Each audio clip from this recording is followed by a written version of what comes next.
Hello guys, how are you doing today? Are you good?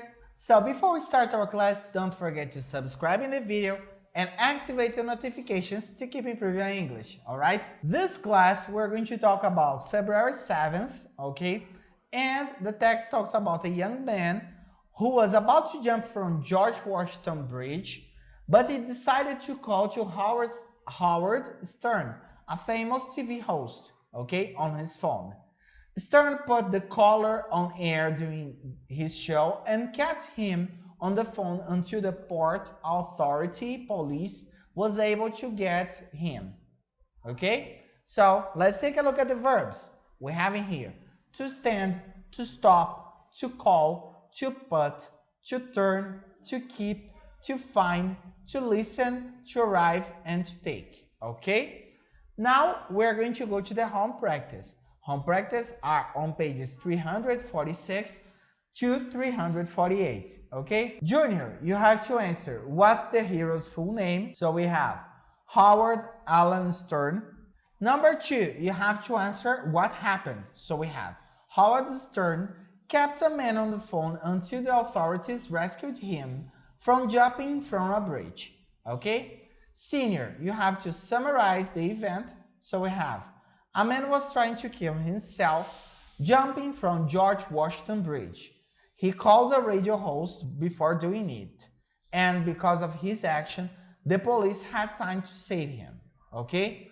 And master, you have to, number 1, summarize the event. So we have the example that we had with senior.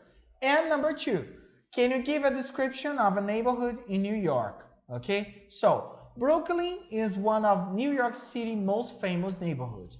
There are many things you can do there. There is a street near Manhattan Bridge in a region named Dumbo where tourists from all over the world gather to take a picture with a bridge as background. There are different options of restaurants to choose from. There is a park by the river with a beautiful view of Manhattan skyline. Okay? Now guys, we're going to go to the review. This review, we're going to talk about there plus to be, okay? There plus to be bring us the idea of existence, okay? We can use there plus to be in the past, which we use there was and there were. There was for singular and there were for plural. We also have in the present, there is, there are, which there is in the singular, there are in plural. In the future, we use there will be, which we use for singular or plural, all right?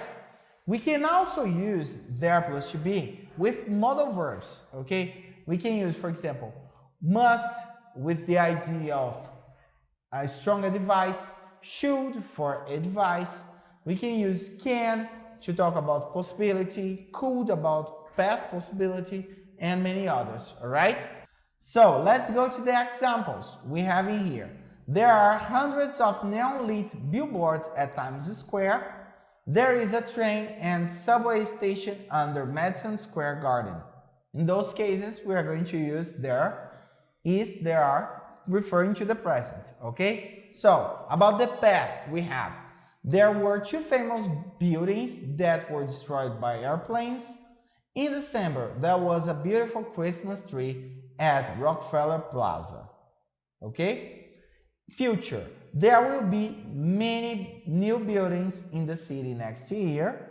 And using example with modal verbs, we're going to use should here. We have, there should be more trees around the city. Alright? So guys, that's it for today. It was a pleasure to be with you. Don't forget to come to our classes and see you next time. Bye-bye.